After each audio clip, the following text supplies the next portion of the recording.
I was walking around the post today after I arrived, and I was thinking about the long-term patterns of German war making and what I intended to say when I gathered with all of you tonight. And darn if I didn't walk by Frederick the Great's looming over me, as I hope he'll kind of be looming over our gathering tonight, at least in spirit. And I mean that not in any kind of funny way, but actually I mean it in an intellectual way, and I hope I'll be able to make that point and convince you, or some of you in the room, about the validity of it by the end of the evening. We don't have maps, and that could be bad. I really don't intend to narrate for you every detail of the German campaigns of 1942, both in the East, that is the Eastern Front, and the Soviet Union, the southern sector of that front, and then North Africa. As interesting as that might be, I don't think that's really what I'm called upon to do. If you wish to know more about that, of course, the book Death of the Wehrmacht exists at finer bookstores everywhere. On all its glorious 300 and some pages, and that all the detail anyone I would hope could ever want on that topic will be there. So let me begin by describing what I see as the problem of 1942 facing the Germans as they entered that campaigning year, and then we'll use that as a takeoff point and move on from there. Nearly destroyed in front of Moscow in December 1941. The German Wehrmacht high command, Adolf Hitler, as well as his principal staff officers, and General Franz Halder, the chief of the general staff, would be foremost amongst the group we should name, decided to have another go at it in the summer of 1942. Now, you know, where I started there, already one begins to get into areas of controversy. I grew up reading histories of the 1941 campaign, which said something along the lines of the Germans being stopped in front of Moscow in 1941. Would that they had only been stopped from their own perspective. They were not just brought to a halt, they were then counterattacked and suffered grievous casualties. Somewhere along the order of 1 million casualties for an army that had suffered virtually no casualties, or at least minimal casualties, in the first 2 years of the war. Now, you might say that a Wehrmacht, which is already facing enemies who vastly outnumber it, that has just taken 1 million casualties, should begin to start thinking in a more defensive-oriented fashion. But that's not at all what happened in 1942. The plan was to try it again, launching another grand offensive in the East. And this one would be Operation Blue, Unternehmen Blau, to give the German formulation. The huge losses that had been sustained in front of Moscow did cause certain changes to the approach in 1942. And those are losses in both men and materiel. The army was no longer capable of multiple offensives spanning the entire Eastern Front. So there had been, in 1941, Army Group North and Army Group Center and Army Group South, roughly equivalent to Leningrad, Moscow, and Ukraine. From the Baltic to the Black Sea, the entire Eastern Front in flames in the original invasion. The Germans could no longer do that in 1942. They had already to make some very difficult choices about what they intended to do. And what they decided to do was to aim for the southern sector of the front. To paraphrase Clausewitz, rather than target the Soviet Union's political center of gravity, which I suppose would have been another go at Moscow, the Germans decided to aim at the Soviet Union's economy, its richest farmlands, its industrial districts, and its oil fields. We should be very careful about saying an invasion of southern Russia. This isn't southern Russia at all, as a matter of fact. It's Ukraine, as any Ukrainian will be quick to remind you. Now, when I was writing this book and I was trying to think what I would say about the 1942 campaign, one of the first things you do is see what everyone else has said about it. You read all the books and all the period literature that you can find. And, you know, it is so easy to see Operation Blue as being somehow doomed from the start. And, in fact, many historians have. They sometimes use those very terms, or even if they don't, they very much make that point, that this was an exercise in futility, that something was bound to go wrong and that it was bound to end badly. Now, certainly, there's a case to be made here. The Wehrmacht started 1942 short of just about everything, or at least everything that counted. There is a smorgasbord of statistics from which to choose if you're the statistically minded type. Perhaps it was the 1 million plus casualties the Wehrmacht had taken in 1941. Losses that weren't going to be made good anytime soon. We have planning documents from the Wehrmacht High Command, which speak of a 280,000 man replacement deficit by the fall. That is, if things went well. That number was valid only if things, went reasonably well and losses were relatively minimal. As it turned out, as I'm sure you know, 1942 ended very badly indeed, and by then the replacement deficit was something closer to 800,000, but we're getting ahead of ourselves. 280,000 is bad enough. The materiel situation bordered on the disastrous by 1942. Some panzer formations, and this is an army that lives and dies by its large-scale tank formations, or Panzer, they headed into battle at 40% of their nominal strength. You're the big showdown here, and we're down 40%. One OKW report, the Oberkommando der Wehrmacht, the High Command of the German Armed Forces, one OKW report warned, and I'm quoting here, that a level of demotorization was going to be necessary in 1942. Now, those are dark words for an army that lived and died by operational mobility.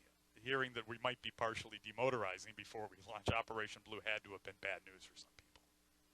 It's a sad fact, but a true one, that on the verge of its great showdown with a newly mechanized Red Army just now beginning to come into its own, the Wehrmacht was re-equipping its reconnaissance battalions. Now, that's good. No one would argue with that. But it was re-equipping them with bicycles, which is bad.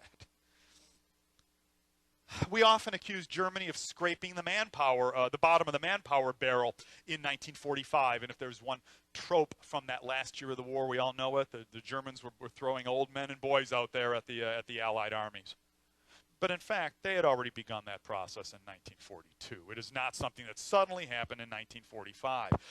The class of 1923, so 17 and 18-year-olds, was drafted in April of 1941 on the very verge of Operation Barbarossa, a year early.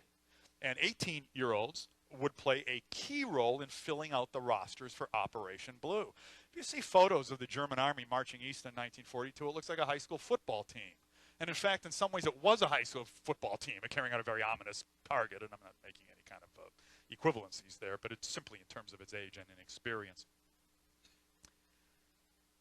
Now, Germany's shortages, there's not enough tanks, there's not enough men, there's not enough anything, meant increasing reliance on Germany's minor allies to make up that deficit. The so-called minor Axis allies sometimes sounds like a play on words, but we speak of the allies, the small allies of Germany, as the Axis allies.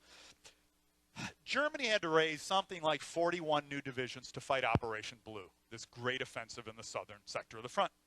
41 new divisions. 21 of them were non-German. A bare majority of them had to come from the Allies. Now, that's 6 Italian divisions, 10 new Hungarian divisions, and 5 Romanian divisions. The only reason the Romanians are low is they'd already tapped out the manpower barrel in the first year of the war. They're already in the war providing a couple of field armies, but 5 new Romanian divisions.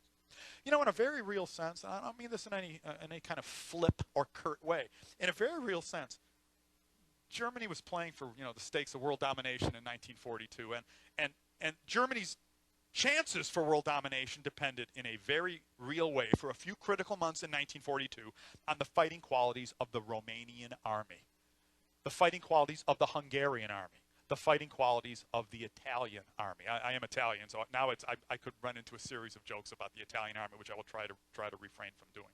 But I know them all, and later, if you would like to hear some, I'll be happy to.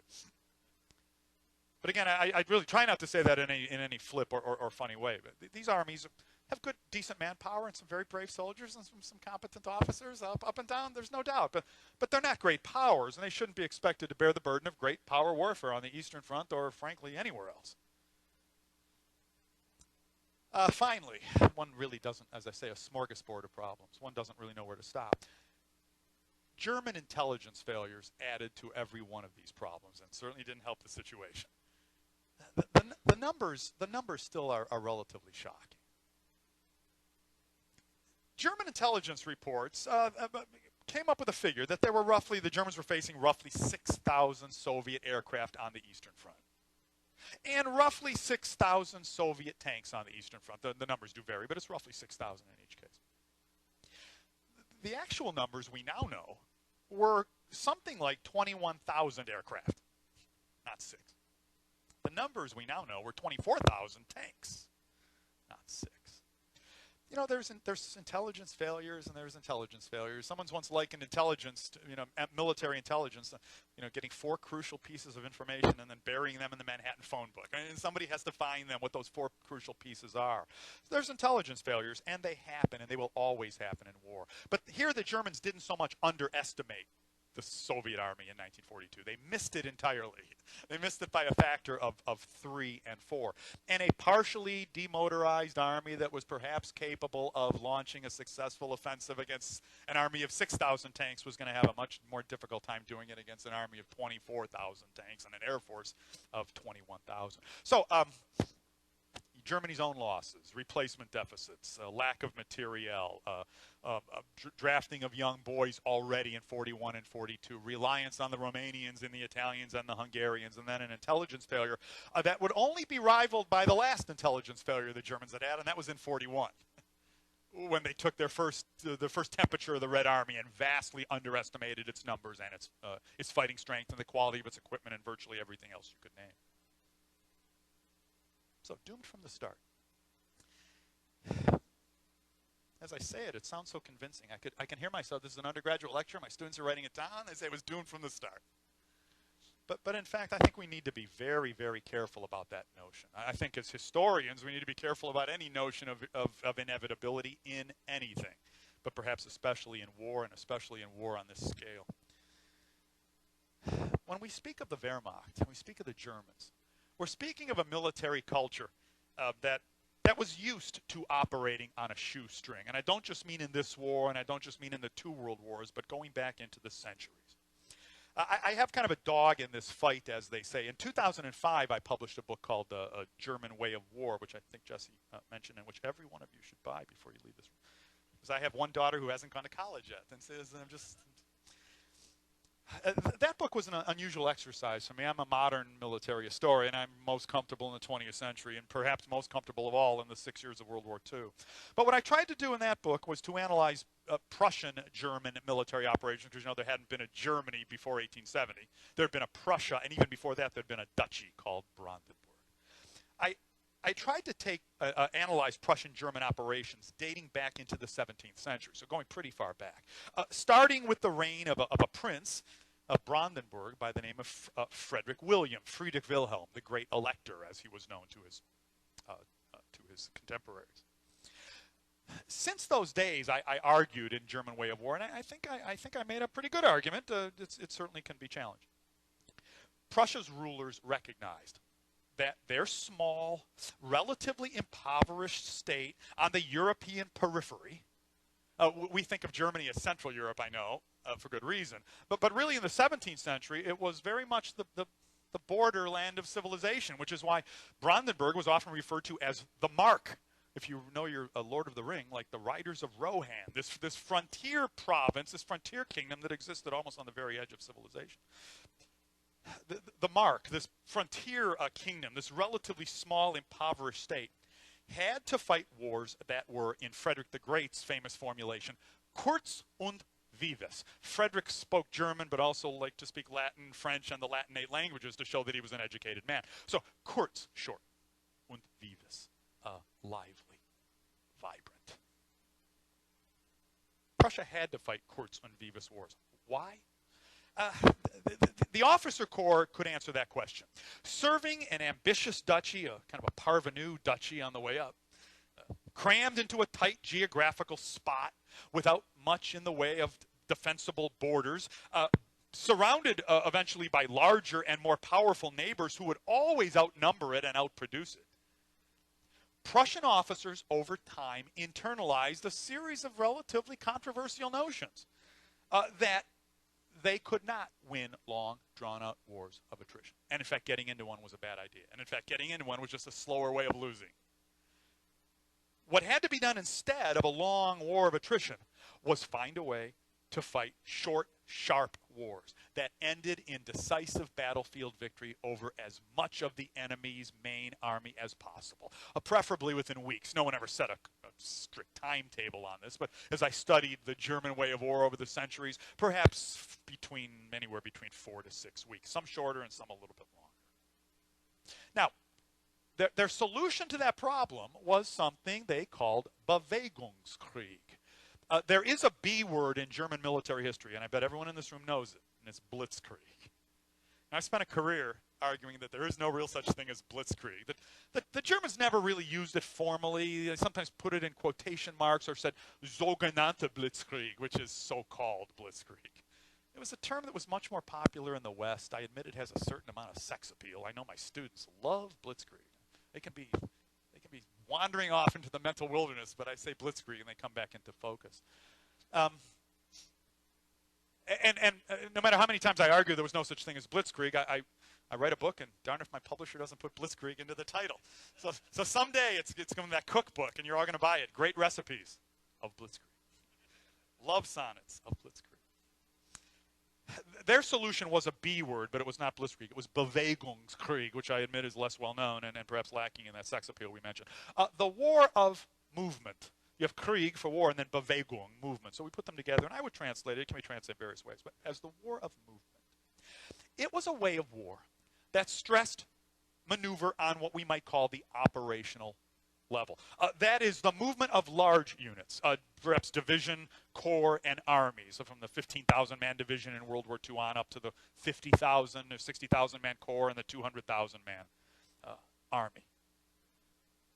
Prussian commanders, and their later German descendants, I guess we can say, sought to maneuver these formations in such a way as to strike the mass of the enemy a rapid and annihilating blow as rapidly as possible. Now, the desired end state was something called a Kesselschlacht, a cauldron battle. We have Schlacht for the German word battle, and the cognate being the English word slaughter. The two words are related to one another. And then Kessel, kettle or cauldron, perhaps. That's the literal translation. More figuratively, and I think more correctly, a battle of encirclement.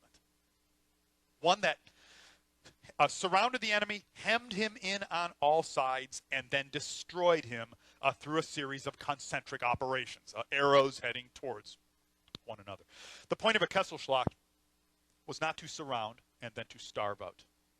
The point of a Kesselschlacht was to prepare yourself for concentric operations, arrows heading towards one another and thus destroying the enemy as rapidly as possible. Now, that's an interesting construct.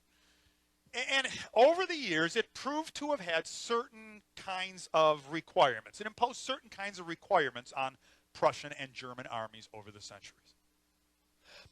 The most important one, if I had to say, the most important one, I think, was an independent-minded officer corps.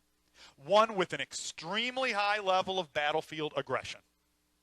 And one that was trained to launch attacks, no matter what the odds. If you think about it, concentric operations, you're going to have widely separated armies, hundreds of miles apart from one another, and they're going to have to be acting in concert in an era before radio had been invented. And so they're going to have to be trained and permitted to make decisions on their own and then to carry out those decisions. We often refer to this in the English-speaking world as Auftragstaktik. That is the sort of mission tactics. The commander gets a mission, but a general mission, and then he's allowed to carry out the mission in the means and methods that he finds simpatico, that he doesn't constantly have to wire back to higher headquarters or report back to higher headquarters for more advice. Just for the record, once again, like Blitzkrieg, it's a term that Germans don't seem to have used very often by themselves. They did speak of the Selbstständigkeit of the lower level commander, the independence of the lower level commander. That's a little different than Auftragstaktik. I tell you, get me coffee, right? And then I don't tell you how to get me coffee. That's your mission. But what if you just get coffee without me asking? That's independent command. And in a sense, that's the term you'll see the Germans using much more often than the much more popular in the literature today, Auftragstaktik.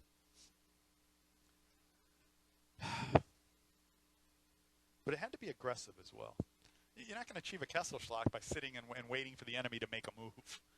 By and large, you had to get in there and mix it up from day one. And what I did in German Way of War was look at campaigns that dated back against, let's say, 300 years or so. And Prussia and then later Germany had fought innumerable wars in that period. Needless to say, all European states did. Virtually every one of them saw the Prussian or later German army on the offensive from the outset of the war, seeking to strike a sharp blow against its opponents. I have a friend in the field, and I know many of you in the room have read his work, Dennis Showalter, who's one of the great writers of German military history in the country. And he describes German campaigns as being front-loaded, which I think is a good metaphor. A lot of planning, a lot of impact from the start, because this was going to be an army. If you absorbed its first blow, you probably had a pretty good chance to survive. Think of the opening years, if I may jump forward to World War II.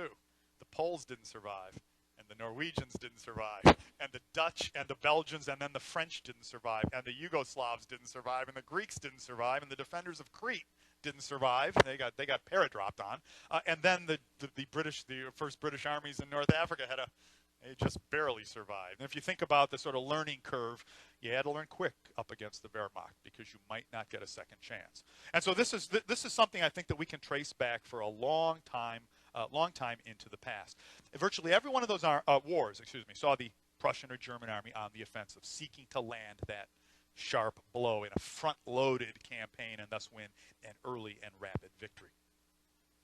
If I were to describe the officer corps' operational doctrine, and by and large, this is how I think this tradition was carried on.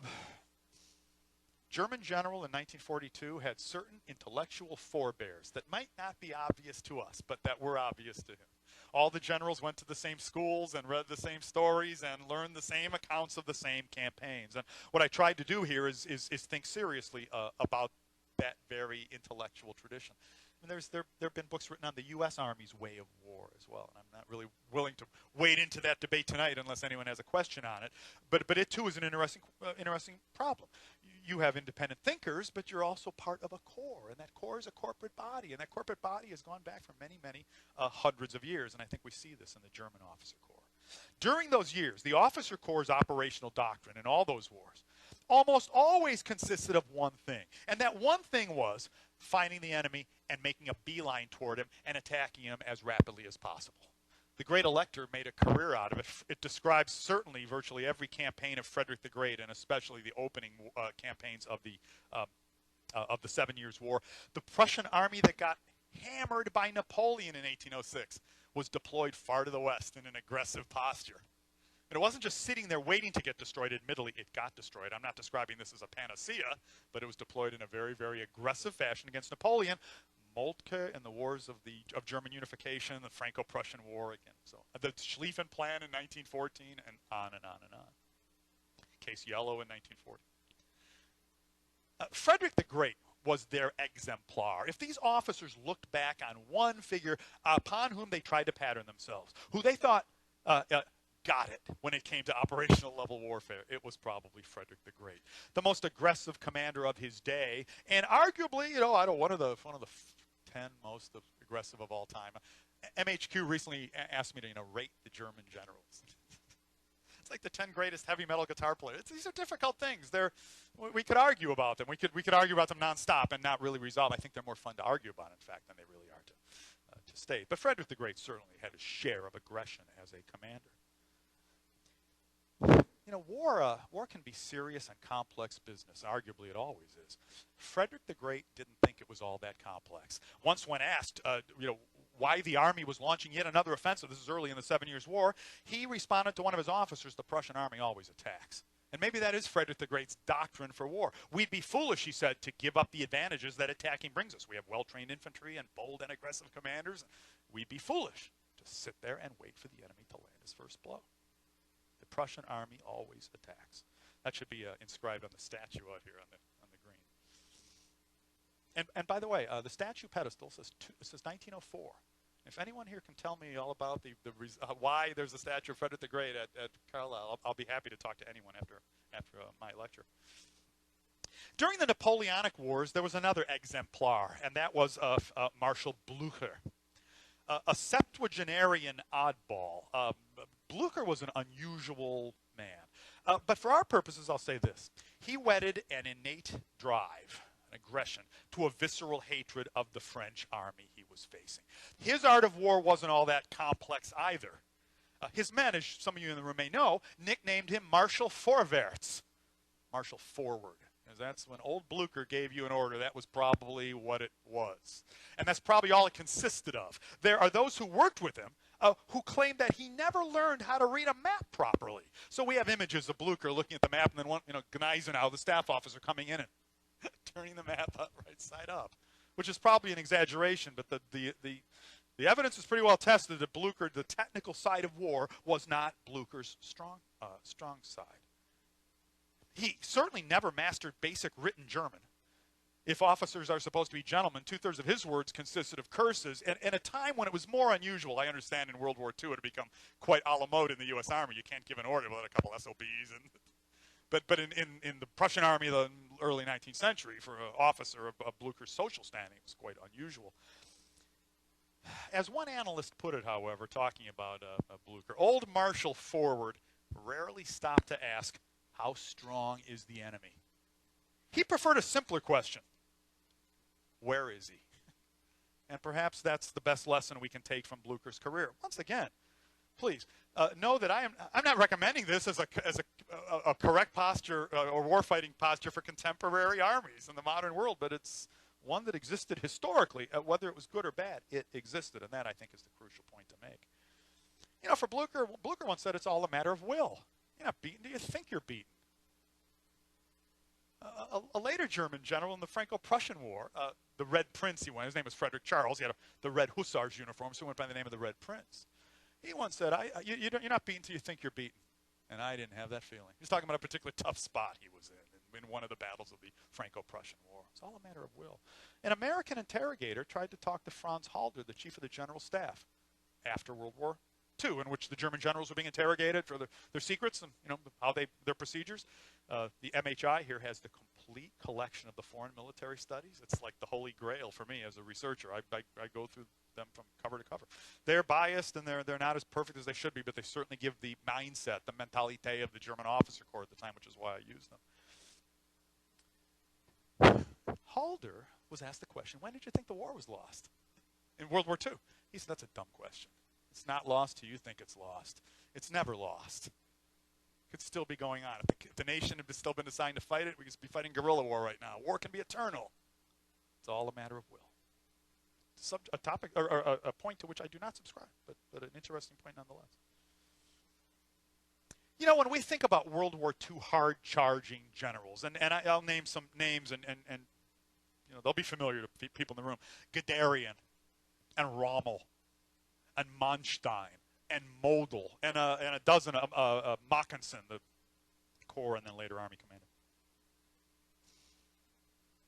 They look far less unusual if we examine Prussian-German war-making over what we might call the longue durée, over the long centuries, not just look at it in terms of the 2 previous years of World War II, or in terms of the previous World War, but go back many, many hundreds of years. Suddenly, these figures start looking a lot more typical and a lot less unusual. In World War II, if we read the professional literature of the German army and popular journals alike, so the professional literature would be a Militärwochenblatt, the German military weekly, kind of a semi-official organ of the German army, and then there's the more popular glossy Die Wehrmacht, the army, just called Army. And MHI has a complete collection of both of those journals. Another reason I love this room so dearly. If we read both those, so in other words, the professional and popular stuff, we see a fairly interesting commonality. The name's Seydlitz, the great cavalry commander under Frederick the Great. The name Zieten, the great light cavalry commander under Frederick the Great. The name Blucher, about whom we've already spoke. The name Moltke. The name Red Prince. A dozen others. They appear again and again and again in German analysis of this contemporary war they were fighting. With tanks and aircraft and all the panoply of modern communications technology, the Germans still thought there was something to be learned from Seydlitz, the hyper-aggressive cavalry commander, and the hyper-independent cavalry commander under Frederick the Great. During the Battle of Zorndorf, Seydlitz got an order from Frederick the Great to lead his men in a charge and restore the position on the Prussian left. He hesitated. Frederick the Great sent him another messenger telling him to do it. Finally, a third messenger threatening him. Do it or else. It'll be your head. Seydlitz's famous retort was that after the battle, my head is the king's to do with as he wishes. During the battle, let me use it in his service.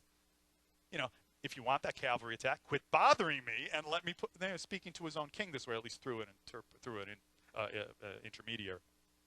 These names appear again and again and again in German analysis of this very, very modern war.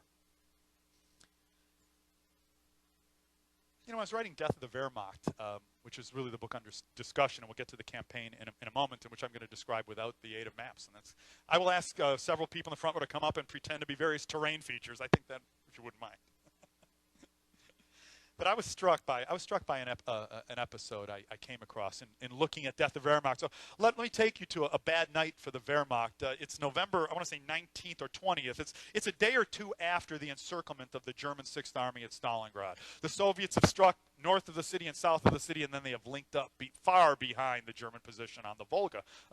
Matter of fact, to the next river over to the west, the Don. And so they have surrounded the German 6th Army at Stalingrad. And that night we have records of a conversation that Adolf Hitler had with his chief of the general staff.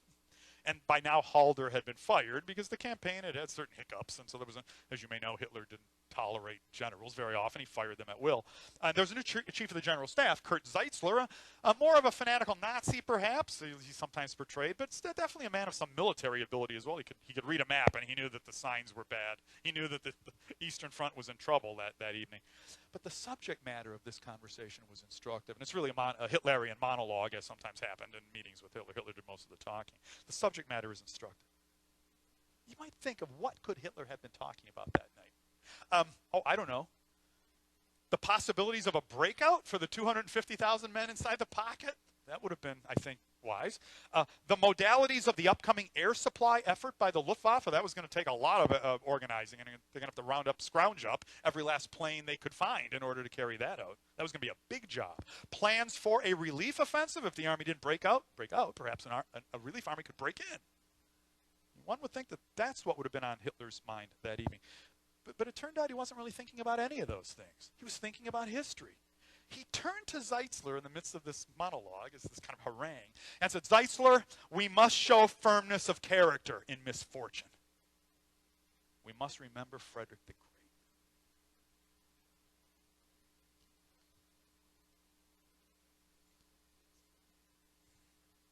So, what was the Wehrmacht thinking in 1942? Launching no fewer than 3 grand offensives eventually. There was one towards Stalingrad. Watch this, class. There was one towards Stalingrad. There was one into the Caucasus. And there was also, of course, a campaign in North Africa towards the Suez Canal. I mean, the army technically perhaps could have carried out one of those and had a modicum of success at it, one would think.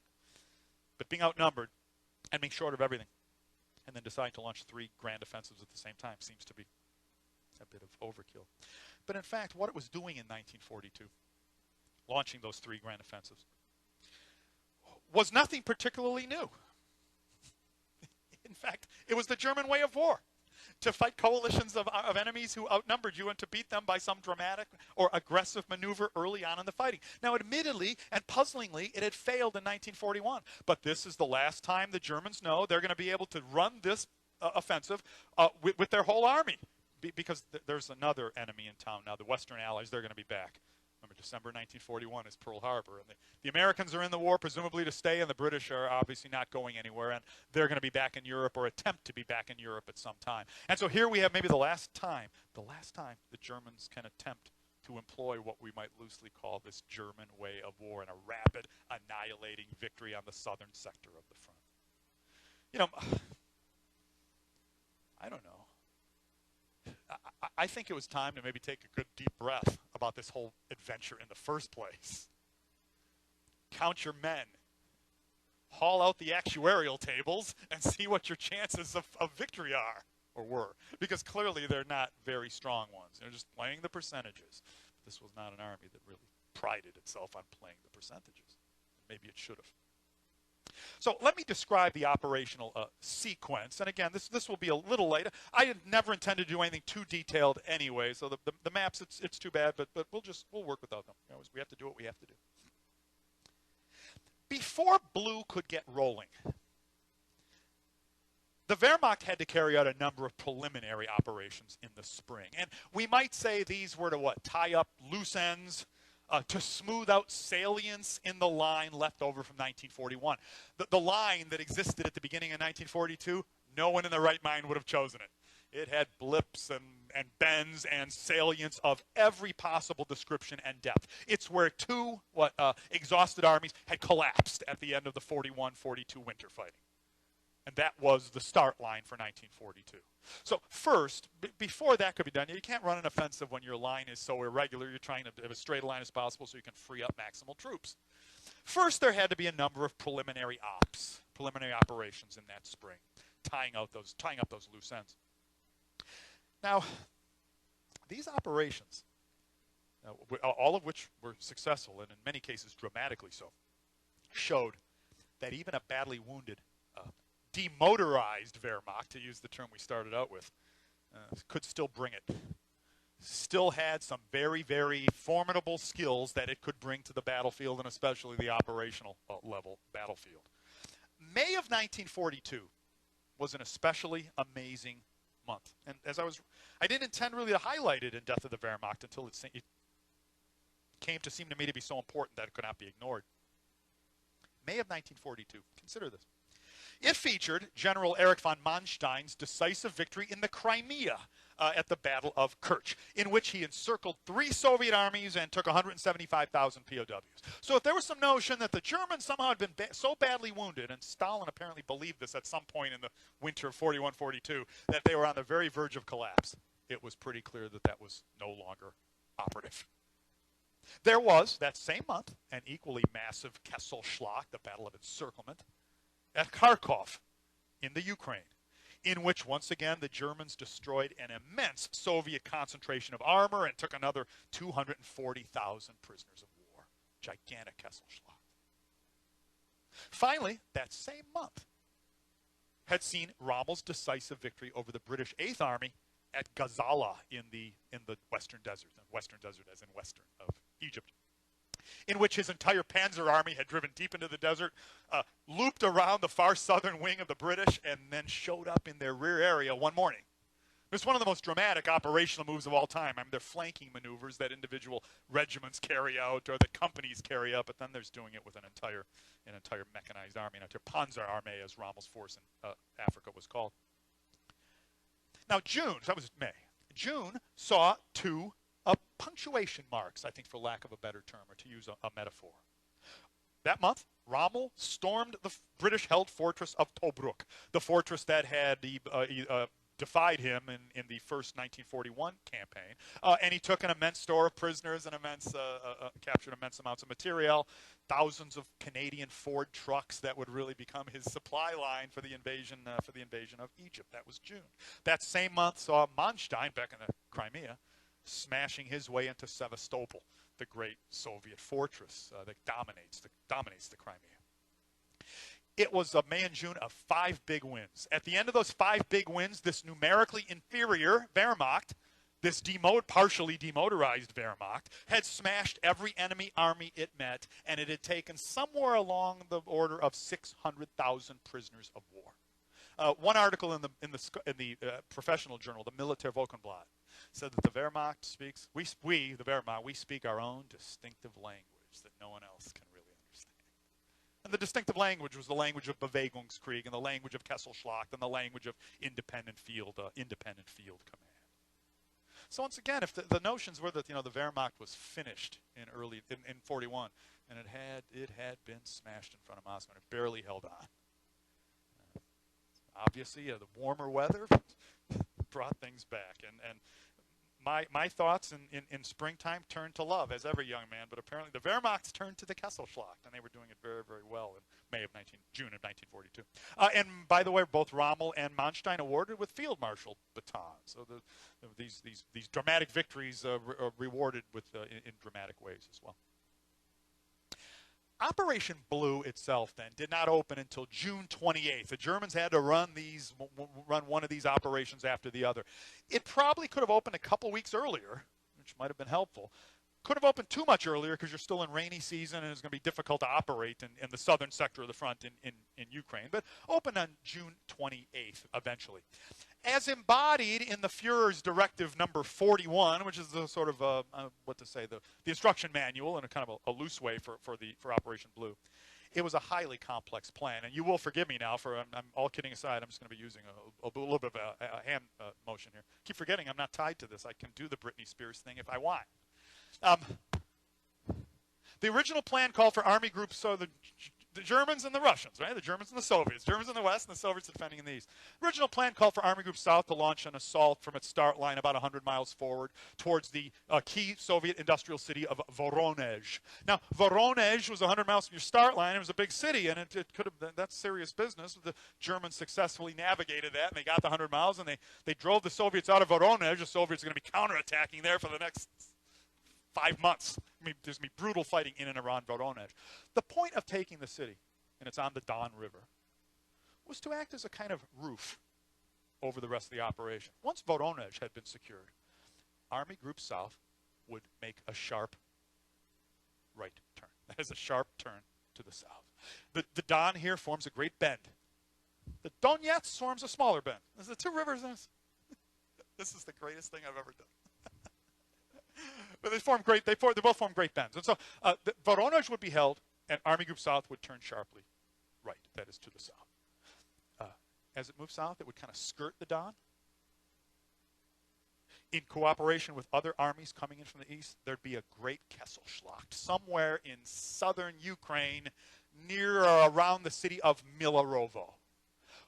Once that had happened, once the Don Bend had been cleared of all Soviet forces, and if you look at it on a map, and it sounds like I'm taunting you all because I don't have any maps.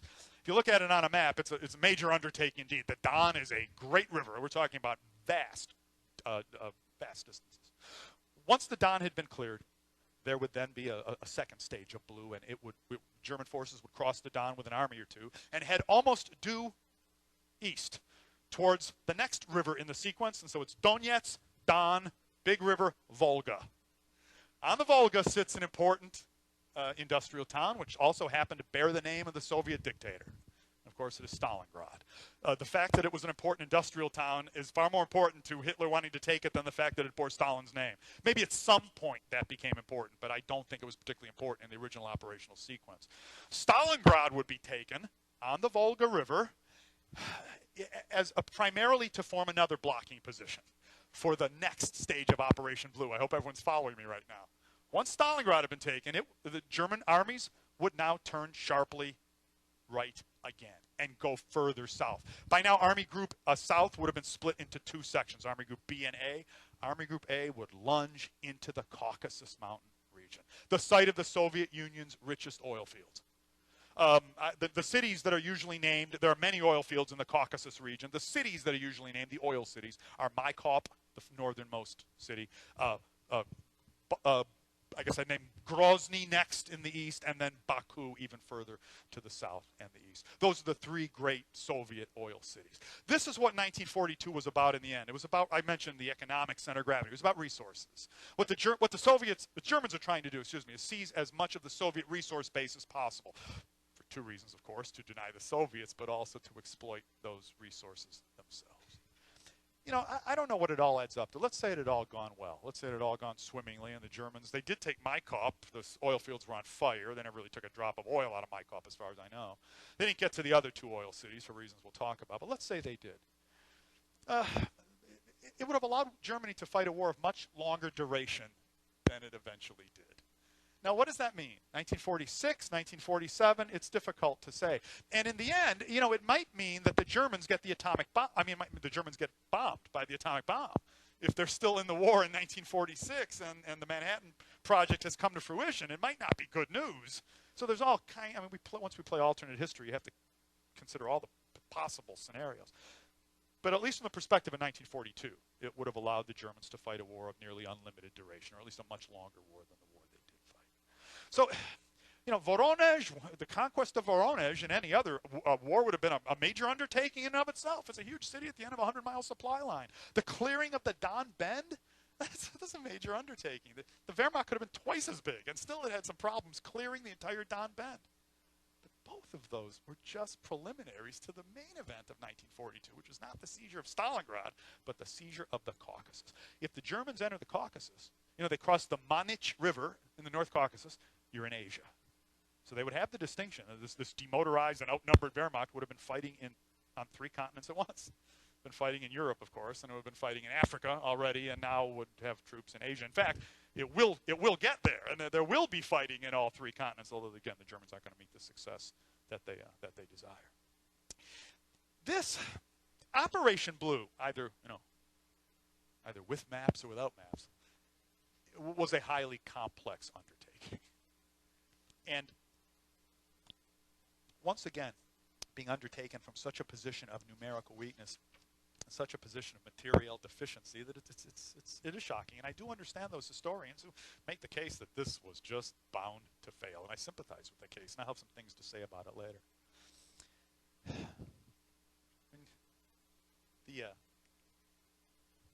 The drive to the Don would be a long drive. I don't know, 500 miles.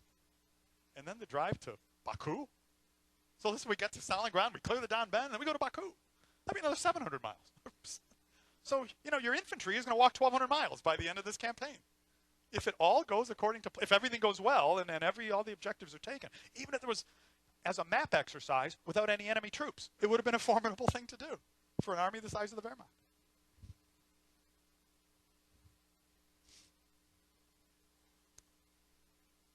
Well, that's the plan. Directive 41.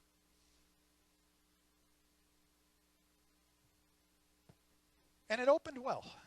And frankly, they always open well. The Germans open well and then just close badly. I mean, if you look at what happened in both world wars, the operations began well and then usually closed badly. And this is, of course, the classic example, the example of a front-loaded campaign that does well in the opening stages and then goes bad.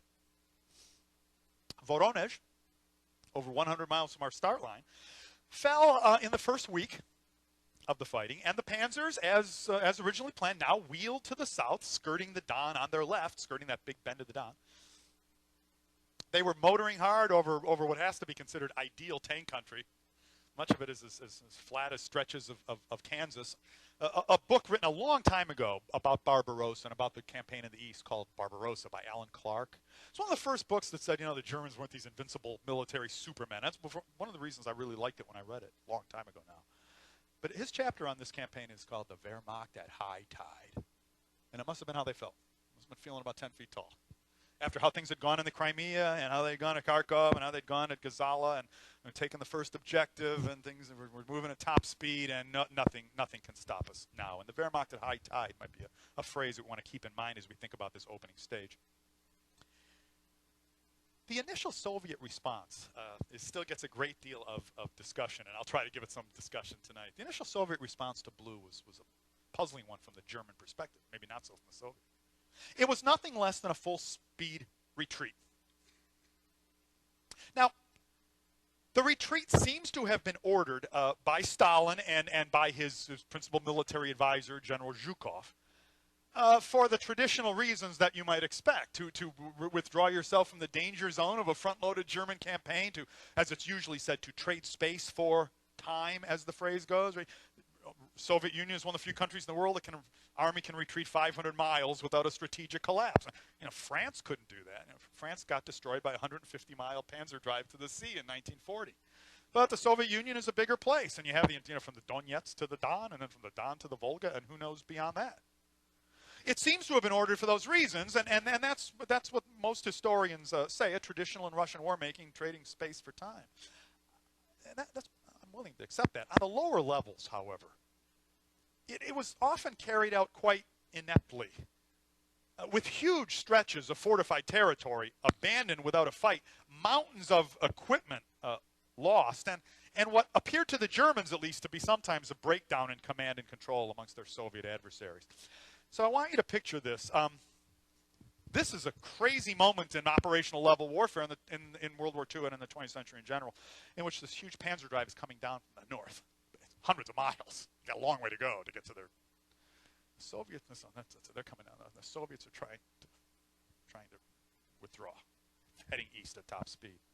What you had weren't so much battles, but were clashes of German advance units and Soviet rear guards. German advance units, Soviet rear guards. German advance units and Soviet flank guards. They're running into each other all over the place. The Germans were doing things like overrunning, completely stocked Soviet airfields with the planes still parked on the field. Clearly, some surprise or some breakdown had taken place in the early stages within the Soviet command and in levels of Soviet command and control. It wasn't. I mean, when you're motoring 700 miles, even those kind of flank battles that you're fighting or rear guard actions can wear you down. And I don't doubt that they eventually helped to wear the Germans down. But what we have here is a moment of kind of complete operational chaos. And I think we can designate it as kind of a free fall for a brief moment, at least, a free fall for Soviet command and control very early on in this campaign. It is so easy. It is so easy to say the Soviet Union, Soviet arms, they can retreat. They can retreat to Vladivostok, and you'd have to follow them. You have to stand somewhere. You have to win a victory somewhere. You just can't keep retreating. And of course, the real worry about retreating is that it's kind of habitual behavior. And once you start, do you stop? How difficult it is to have armies, fleeing 500 miles, fleeing for their lives, and it's okay, now, here, turn around. It's time to fight. This was going to be the Soviet achievement in 1942, and one I think that doesn't get the attention that it deserves. It sounds like it's all carefully planned. We'll lead them on. Then when they're tired, we'll kill them. But I think it's much more complicated than that, and certainly the 1942 campaign would show that it's much more complicated than that. Wehrmacht commanders were puzzled by this Soviet flight, whether carried out locally or ordered from on high. I'm more concerned with the German perspective here. Wehrmacht commanders were puzzled by what they were seeing. Blue, all that convoluted sequence of clearing the Don bend and then doing this and then doing that, was predicated on the Soviet armies standing and fighting as they had stood and fought in 1941. They didn't trade space for time in 1941, not in the opening stages of the war with the Germans. They either stood their ground, like at the fortress of Brest-Litovsk early on, or they counterattacked whatever German formation happened to come their way. I mean, the opening of Barbarossa was two armies often, running at one another at top speed, more than one necessarily trying to run away. But now times had obviously changed, and the Germans had predicated their operational sequence on a repeat of Soviet behavior in 41. They got something very, very different. The result was a certain amount of operational chaos for the Germans as well, as they kept trying to encircle a vanishing enemy. It's like what if they gave a party and what if they gave a war and nobody came? The Germans are trying to stage a Kesselschlacht, and the Soviets are fleeing at top speed early on. So, picture again.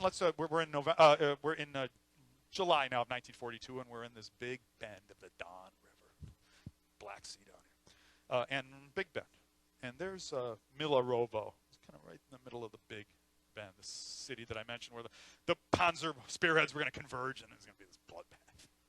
Well, the Panzer armies converged at Milarovo, and they didn't converge on much of anything. The Soviets had vanished.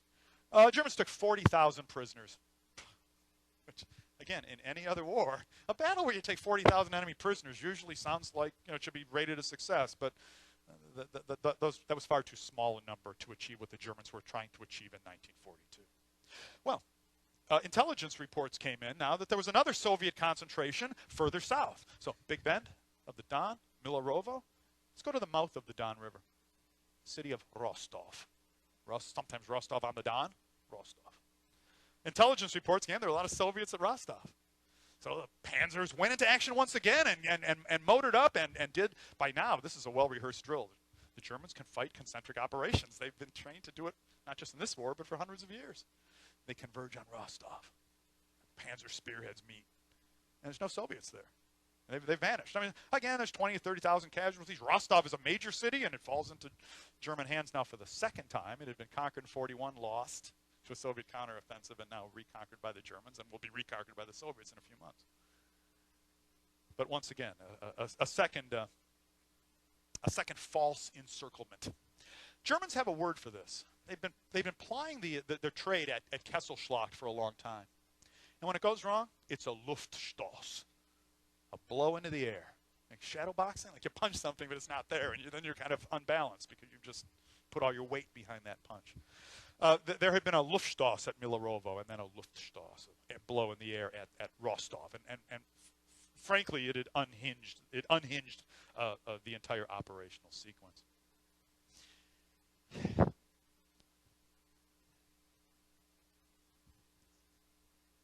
And yet, it started out 300 miles away. Most of the Don Bend has been overrun, and major cities have fallen, and the Soviets still aren't fighting anywhere, or at least fighting in strength anywhere. There have been these clashes of crossing columns, perhaps. To many in the high command, and it's not just Hitler, because it's easy to blame Hitler, and frankly, Hitler deserves all the blame we can give him. We can blame Hitler from now on the rest of our lives, and it's still not enough. But there were many in the high command, and not just Hitler, who felt that the indicators were still pretty positive right now. There'd been this puzzling misfire, but we're going to find them somewhere. They'll have to stop somewhere. They can't keep running forever. They can't retreat forever. And when they stop, we'll do this successfully. You know, Hitler actually looked at a map in late July and declared that the Russian is finished. The Russe ist kaputt. The Russian, he's had it. Indeed.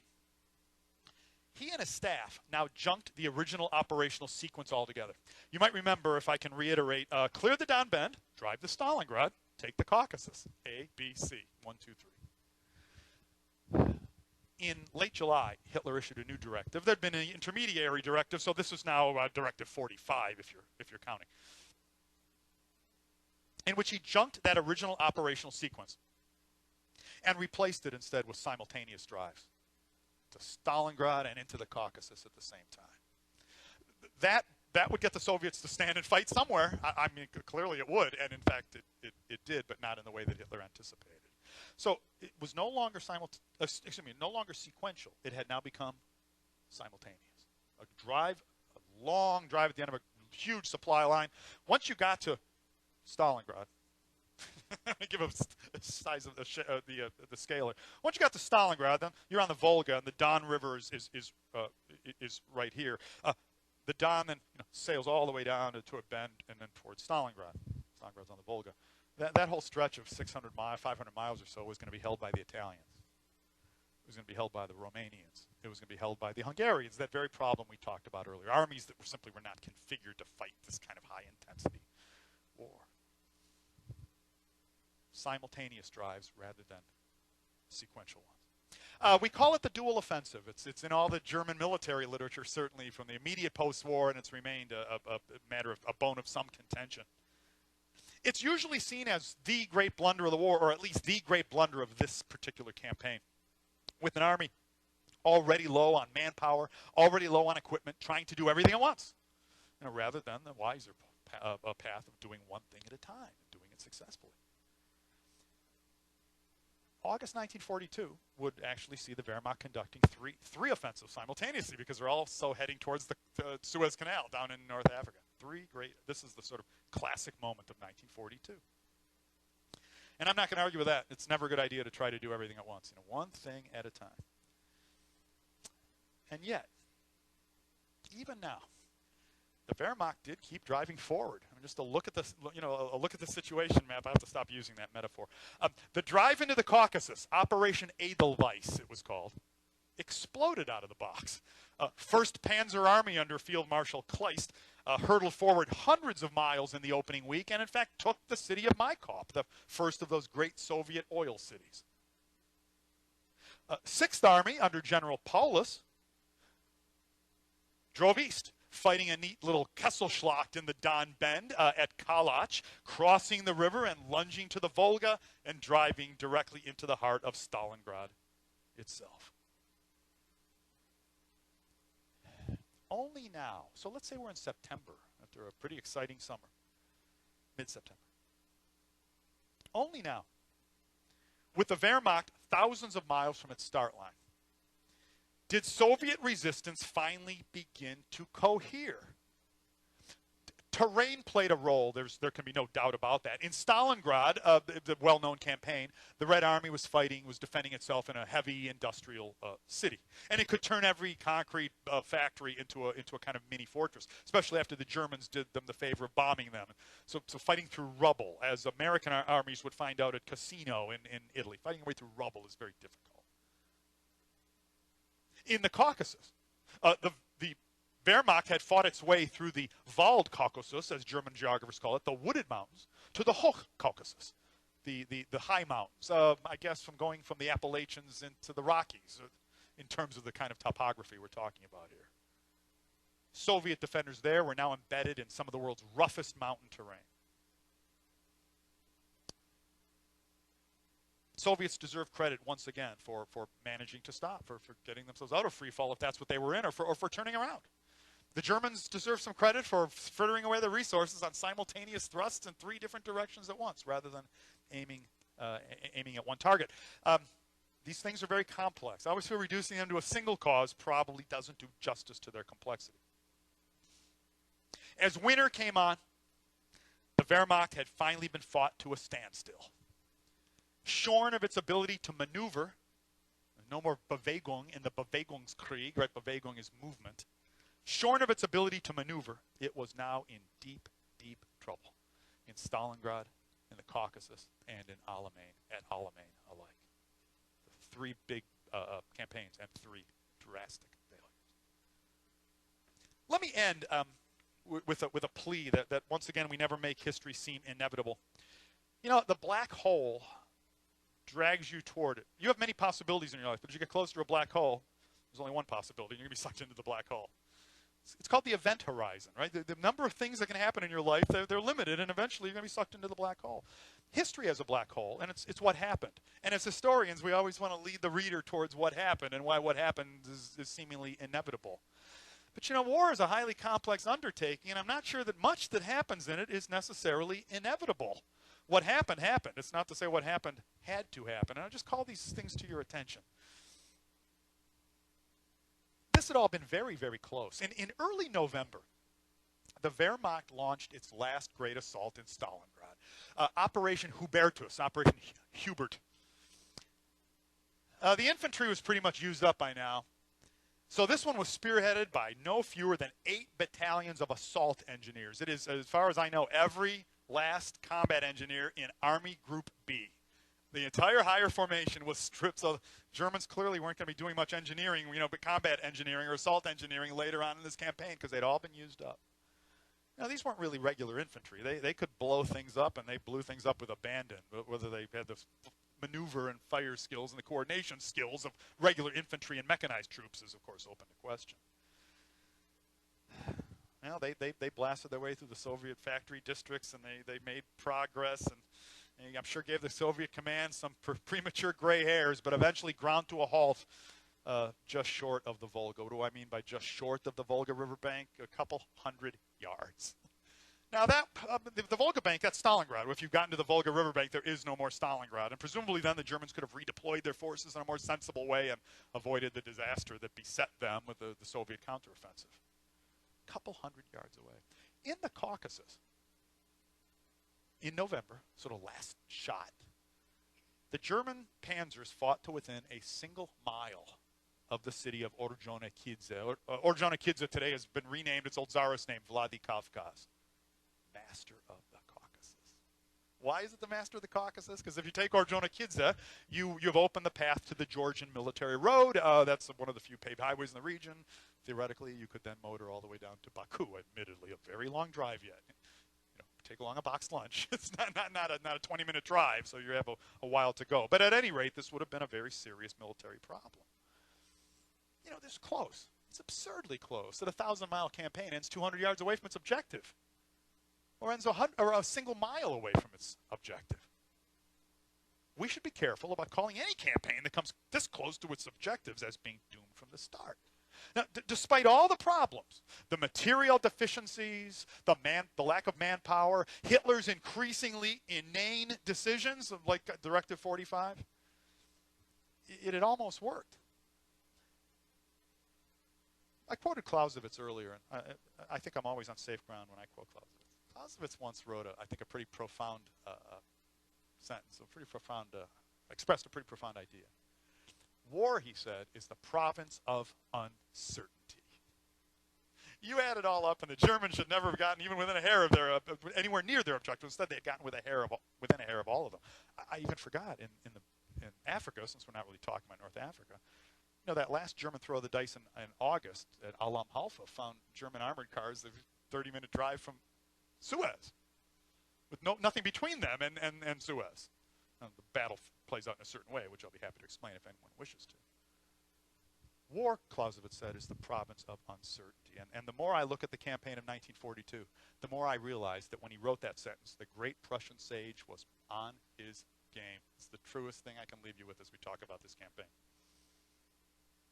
That is all I have, and I'll be happy to answer any questions that you may be willing to throw at me, and as long as they don't demand detailed map work.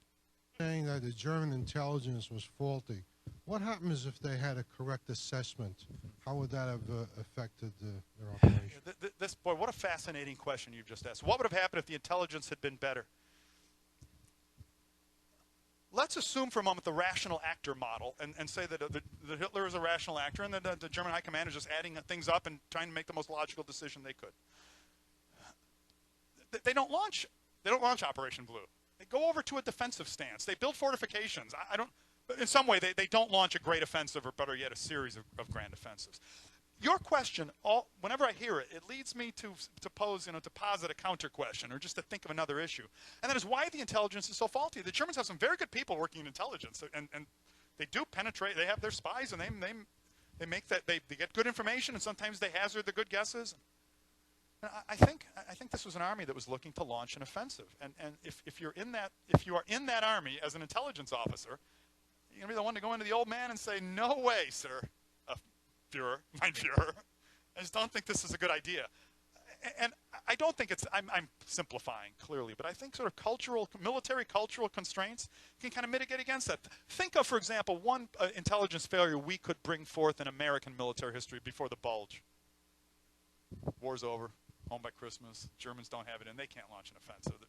I mean, everybody thought that, and everybody knew everybody thought that. There were a couple of intelligence officers who were seeing contrary signs, and they tried to get their point across, but perhaps not as strong as they should, or they gave it to someone who then decided, "You might going to go to the old man with this," the old man at some point being Ike, and eventually it just doesn't happen. And so I think there's intelligence, which is raw data, and then there's the willingness to accept intelligence. I think they work on each other sometimes synergistically and sometimes in a negative way synergistically. And this might be one of those times. Because clearly we have 3,000 tanks, but it looks like our opponents have a tank park approaching, I don't know, infinity.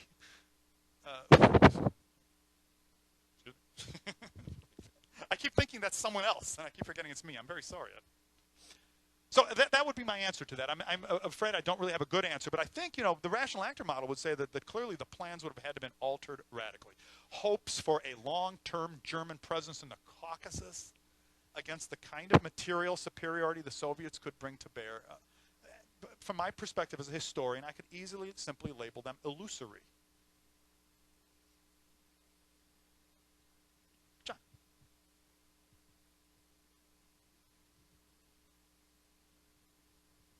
I'm going to try not to hit my mic. That's the thing I'm trying not to do. Bob, with the new offensives of 1942, did the Germans lose sight of their goals for 1941 in that basically they wanted to establish the AA line, the Archangel to Astrakhan line? Right.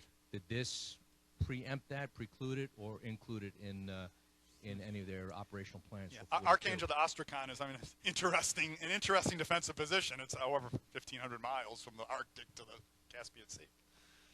Arguably, there's a certain kind of megalomania in even discussing a long-term defensive line that long. Well, clearly, before we could get back to that, Case Blue would have to be fought to a successful conclusion, because if the Soviet Union was going to be destroyed, the resources of the Caucasus would, and the Donbass, I guess I have the eastern bend of the Don River was so rich in coal and other minerals, those would have to be taken from the Soviet Union to the Soviet deficit and made a German asset. And then perhaps that kind of long-term planning could get us, I'm speaking figuratively, could get the Wehrmacht, please, could get the Wehrmacht back to where it wanted to be, which is fighting this long-term campaign of destruction in the Soviet Union, not just beating the Soviets or driving them back, but ultimately destroying the Soviet state. But remember what direction we're heading in, John. We're going from multi-front offensive, from all over that eastern front to now a single army group in the south. And when it fails, next year, You know, I know the Battle of Kursk is huge, and it's a massive battle, but compared to the battles we just discussed, it was a very tiny geographical extent involving only 2 regular German armies and a provisional German army, Armeeabteilung Kampf, you know, the order of battle. So certainly the objectives, while still grandiose, are arguably less grandiose than they had been in 1941. So perhaps some lessons had been learned by the High Command, but it's not the whole lesson yet, clearly. The whole enchilada is going to be after Stalingrad, I think. Richard. It's good to see you again. Well, I'm thinking you have the Germans, I don't know if they actually got a glimpse of the Eiffel Tower in 1914. Yeah, they did. You see them in the Leningrad suburbs in 1941, the same for Moscow in 1941, and then they're washing their feet in the Volga in the fall of 1942. You start to see a pattern here. Right. How can you explain the enormous gap between tactical and operational brilliance and between that and strategic insanity on the other? Boy, there's, really you have to say that this army aimed toward one particular target would probably have achieved it. But it's a good question, and it is the $64,000 question of German military history. Germans are generally regarded as having done very well on the tactical level. You don't want to mess with the tank company. They knew what they were doing. On the operational level, big units maneuvering in space to take you in a position of weakness. They clearly knew what they were doing. Fighting wars against enemy coalitions that vastly outnumber it in just about everything. In other words, the strategic level, we get to more problematic areas. Richard, it was this question that really led me to first examine this whole notion of a German way of war. I tried to be very specific in the terminology I used. The German officer corps had internalized certain assumptions. One they'd assumed was that Brandenburg, starting out, and then Prussia, was always going to be smaller than France, and always going to be a lot smaller than Russia, and a lot smaller than the Austro-Hungarian Empire, the Habsburg Empire, in its various guises. And so that if it was going to be successful at war making, it had to do this early and get it over with quickly.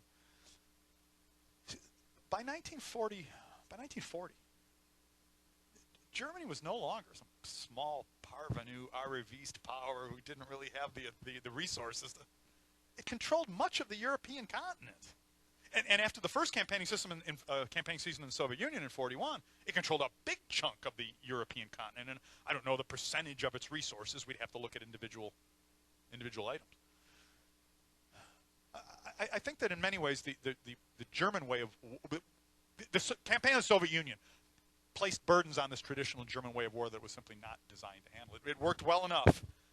And I never would say, well, it was bound to fail somewhere. What I've tried to do is explain exactly where it did fail. But I think what you've outlined is the near-run nature of all these campaigns. The near-run is a great phrase. Wellington beat Napoleon at Waterloo with some help from our friend Blucher, I might add. And so I say, man, we beat Napoleon. And Wellington's famous comment is that was the nearest run thing you ever saw in your life. It might have looked easy. If you were there. So the near-run nature of all of these campaigns seems to me to play more into that area of the contingency of war. And we should never take these things as inevitable.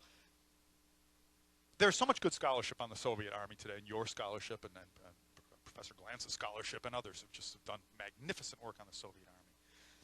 When I came up, first reading histories of Barbarossa, which tended to be German-oriented, it was always, it was bound to fail somewhere. They just ran out of men. But the way they failed is instructive, and where exactly they failed, and the specific points of failure, I think have always been much more interesting. Ever since the Soviets kind of got short shrift, that they just, they had so many men, they were bound to win this sooner or later. No, they weren't. All those men could have kept retreating. Could have retreated behind the Urals, I suppose. Stalin could have lost his nerve, or could have been hit by a bus, or any number of things could have happened at any given point in these various campaigns. But I would say that the traditional way of war is that Germany, early Prussia, realized that on the strategic level it would never be a match for its adversaries. It devised a way of war that kind of short-circuited that strategic level just for a couple of weeks early on, and we'll see what happened. The Germans had never been particularly good at bringing those victories and turning them into some kind of peace. That had always been problematic. Witness Moltke in 1870. The French army is smashed and then encircled at Sedan, one of the greatest Kesselschlachts of all time. Germans have Paris surrounded. The French don't surrender. Matter of fact, they have a revolution. They throw Napoleon III out. The Paris Commune. France is in one of its 37 revolutions in the modern period. So who do you negotiate? I mean, you know, that issue. So, I mean, even that brilliance of that operational victory, which is often seen as a quick strategic victory, was closer to a year by the time it was all sorted out. So you've asked the $64,000 question. An answer to it may never be found, but I think the argumentation that I've brought to the table at least might open up further avenues of study, further avenues of discussion. We have time for one more question. I saw somebody back here. Yeah. Yes. To shift to the air war for a moment, how much of a role would you say it played Germany's inability to effectively long-range bomb the factories and infrastructure that moved beyond the Urals played in their ultimate collapse? Right. You know, the Germans were often said, we had Richard's question earlier about tactical and operational brilliance and then strategic fumbling, if I can phrase it fairly. One of the things I always used to read about the Luftwaffe was a tactically oriented air force that didn't strategically bomb. And I guess that's true, but I don't think it was tactically oriented. I think it was a very skillful operational level air force. Matter of fact, my good friend Jim Coram has written a book about the Luftwaffe called Luftwaffe, the Operational Air War, or something like that, which if you're interested, you should read. What the Germans found in 1942, and they found it at Kerch in Manstein. They found it at the victory of Kharkov. They found it again at Gazala. They found it again at Tobruk, and they found it at Sevastopol. That five big wins that I talked about. What they found is they still had the resources, the ground support resources, that if they gathered every last dive bomber they could, that is, concentrate the resources over a relatively narrow battlefield, they could still win a series of very, very impressive victories.